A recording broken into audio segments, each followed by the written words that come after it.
Hello friends, பருப்பு ரசம் எப்படி செய்கிறதுன்னு வாங்க பார்க்கலாம். புளி கொஞ்சம் ஒரு நெல்லிக்காய் அளவு ஊற வச்சுருக்கேன் தண்ணியில். இப்போ மிளகு, சீரகம், வெள்ளைப்பூடு இதில் மிக்ஸி ஜாரில் ஆட் பண்ணிக்கிடலாம்.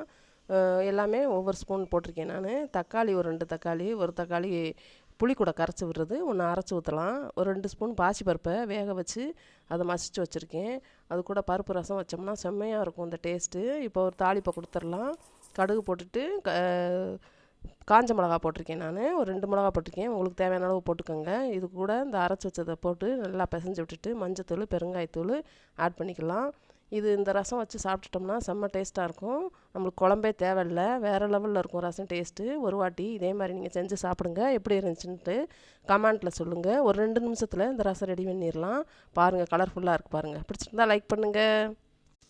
ஹலோ ஃப்ரெண்ட்ஸ், பருப்பு ரசம் எப்படி செய்கிறதுன்னு வாங்க பார்க்கலாம். புளி கொஞ்சம் ஒரு நெல்லிக்காய் அளவு ஊற வச்சுருக்கேன் தண்ணியில். இப்போ மிளகு, சீரகம்,